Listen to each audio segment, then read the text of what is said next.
नमस्कार दोस्तों, स्वागत है आपका द ग्राउंड रिपोर्ट में। मैं हूं समीर आत्मज मिश्र। तमिलनाडु सरकार से जुड़ा एक मामला एक बार फिर सुर्खियों में है। पिछले दिनों तमिलनाडु सरकार और तमिलनाडु के गवर्नर का मुद्दा सुप्रीम कोर्ट के फैसले को लेकर सुर्खियों में रहा, अभी भी है। लेकिन गुरुवार को एक और मामले में तमिलनाडु सरकार को राहत देते हुए सुप्रीम कोर्ट ने केंद्र सरकार की एक जांच एजेंसी को बुरी तरह फटकार लगाई। ये जांच एजेंसी है ईडी यानी प्रवर्तन निदेशालय, और फटकार भी पहली बार नहीं लगी है। पर गुरुवार वाली फटकार वो कहीं ज्यादा मारक थी। सुप्रीम कोर्ट ने कहा कि इस जांच एजेंसी ने तो सभी हदें पार कर दी। ये तो संघीय ढांचे यानी फेडरल स्ट्रक्चर को ही तबाह करने पर तुली हुई है। ईडी जिस मामले की जांच कर रही थी, सुप्रीम कोर्ट ने उस पर भी रोक लगा दी है और सीधे तौर पर कहा है कि आपको किसी तरह की छापेमारी करने की कोई जरूरत नहीं है। मामला दरअसल तमिलनाडु का है और ईडी इस मामले में जबरन कूद गई, ऐसे आरोप है। वहां की सरकारी शराब company Tamil Nadu state marketing corporation के खिलाफ ईडी जांच कर रही थी और राज्य सरकार के अधिकारियों को परेशान कर रही थी। सुप्रीम कोर्ट ने सवाल किया कि एक व्यक्ति को तो आप अपराधी बना सकते हैं, आप उसको अभियुक्त बना सकते हैं, लेकिन एक सरकारी कंपनी को कैसे अभियुक्त बना सकते हैं। खैर, बहुत से सवाल पूछे सुप्रीम कोर्ट ने और जमकर लताड़ लगाई। ईडी के पास कोई जवाब नहीं था, क्योंकि ऐसे मामलों में इसके पास जो जवाब हैं उन्हें ये जांच एजेंसियां सुप्रीम कोर्ट को बता नहीं सकती हैं। जवाब ये है कि गैर बीजेपी या गैर एनडीए शासित राज्यों में ऐसी हर एजेंसी पहुंच जाती है। गैर बीजेपी और गैर एनडीए नेताओं के मामले में सीधे तौर पर पहुंच जाती है। केस दर्ज किया, गिरफ्तारी की, फिर केस दर्ज, एक मुकदमे से व्यक्ति जमानत ले रहा है तब तक दूसरे मुकदमे में गिरफ्तारी। एक एजेंसी की गिरफ्तारी से कोर्ट राहत दे रही है तो दूसरी एजेंसी गिरफ्तार करने पहुंच जा रही है। मतलब पूरा मजाक बनाकर रखा है इन एजेंसियों ने इस सिस्टम का। और ये बात हम नहीं, ये तमाम बातें हाई कोर्ट और सुप्रीम कोर्ट खुद कह चुके हैं। एक दो बार नहीं, दर्जनों बार।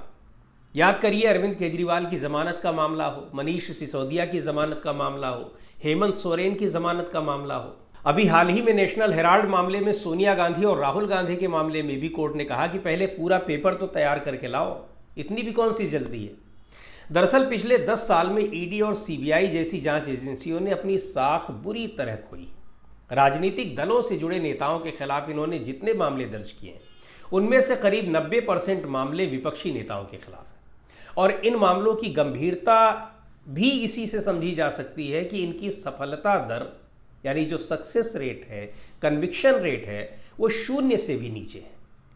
पिछले साल लोकसभा में एक लिखित सवाल के जवाब में गृह मंत्रालय ने बताया था कि 2014 से लेकर 2024 के दौरान ईडी ने पीएमएलए एक्ट के तहत कुल 5297 केस दर्ज किए, जिनमें सिर्फ 40 मामलों को ही वो साबित कर पाई यानी सजा दिला पाई। यही हाल सीबीआई और इनकम टैक्स जैसी जांच एजेंसियों का भी है। और सबसे बड़ी बात तो ये कि इन जांच एजेंसियों के राजनीतिक दुरुपयोग के आरोप तब और पुख्ता होते हैं जब एजेंसियों की जांच की जद में आया कोई विपक्षी नेता अपनी पार्टी छोड़कर बीजेपी में शामिल हो जाता है। इन एजेंसियों के मुकदमे खत्म कर दिए जाते हैं, कोर्ट से वापस ले लिए जाते हैं और बाइज्जत उन्हें बरी कर दिया जाता है। यही नहीं, वो नेता बीजेपी छोड़कर फिर अगर अपनी पार्टी में चला जाए दोबारा तो इन एजेंसियों की कार्रवाई फिर शुरू हो जाती है। तो आरोप निराधार नहीं है, ये स्पष्ट है। कुछ बेहद दिलचस्प उदाहरण मैं आपको बताना चाहता हूं। सबसे मजेदार नाम तो है असम के फायर ब्रांड आजकल नेता हैं, मुख्यमंत्री हैं, हिमंता बिस्वा शर्मा, काफी चर्चा में रहते हैं। एक जमाना था जब वो कट्टर कांग्रेसी हुआ करते थे। असम की कांग्रेस सरकार में स्वास्थ्य मंत्री रह चुके हैं। हिमंता का नाम शारदा चिटफंड घोटाले में भी आया था। अगस्त 2014 की बात है। हिमंता बिस्वा शर्मा के गुवाहाटी स्थित उनके आवास और उनके चैनल, एक उनका न्यूज़ चैनल था जिसका नाम है न्यूज़ लाइव, था क्या है न्यूज़ लाइव, उसके दफ्तर पर सीबीआई की छापेमारी हुई। इस चैनल की मालिक उनकी पत्नी रिंकी भुवन शर्मा है। नवंबर 2014 को हिमंता से सीबीआई ने घंटों पूछताछ की। अगस्त 2015 में हिमंता चौधरी बीजेपी में शामिल हो गए, यानी 5-6 महीने बाद। आज वो असम के मुख्यमंत्री हैं और पिछले 10 साल से सीबीआई ने उन्हें एक बार भी पूछताछ के लिए नहीं बुलाया है। दो और बड़े दिलचस्प नाम हैं, शुभेंदु अधिकारी और मुकुल राय। पश्चिम बंगाल के हैं दोनों। पश्चिम बंगाल में काफ़ी ताकतवर नेता थे ये दोनों और ममता बनर्जी के बेहद करीबी हुआ करते थे। 2014 में एक स्टिंग ऑपरेशन में शुभेंदु अधिकारी समेत कई नेता कैमरे पर रिश्वत लेने की बात स्वीकार करते दिखे थे। सीबीआई ने जांच की। 2021 में शुभेंदु अधिकारी बीजेपी में चले आए। सीबीआई ने इस मामले में ममता बनर्जी की पार्टी टीएमसी के 4 नेताओं को गिरफ्तार किया, जिसमें शुभेंदु अधिकारी भी अभियुक्त थे। बाद में ईडी ने भी जांच की और चार्जशीट दाखिल की, लेकिन इस चार्जशीट में शुभेंदु अधिकारी का नाम नहीं था। और हाँ, इस चार्जशीट में मामले के एक अन्य अभियुक्त मुकुल रॉय का भी नाम नहीं था। वो इसलिए क्योंकि मुकुल रॉय शुभेंदु अधिकारी से पहले ही बीजेपी में चले गए थे, तो ये लोग बीजेपी में गए नहीं कि ईडी ने अपनी चार्जशीट से इनके नाम गायब कर दिए। अच्छा, मुकुल रॉय बाद में फिर टीएमसी में चले आए, और जब टीएमसी में चले आए तो इन जांच एजेंसियों की वृत्ति फिर तन गई और एक बार फिर वो इन जांच एजेंसियों के निशाने पर है। और सुनिए, महाराष्ट्र में अजित पवार छगन भुजबल का मामला तो पता ही है। दोनों महाराष्ट्र में इस समय सत्ता सुख भोग रहे हैं। Ajit Pawar deputy chief minister हैं और छगन भुजबल अभी 2-4 दिन पहले उन्होंने मंत्री पद की शपथ ली है। और ये लोग बीजेपी के साथ उनके गठबंधन में शामिल हैं, लेकिन अगर उनके साथ ना होते तो आज जो सत्ता सुख भोग रहे हैं इसकी जगह वो भी आज ईडी सीबीआई की छापेमारी झेल रहे होते, गिरफ्तारी झेल रहे होते, जमानत कराने में व्यस्त होते।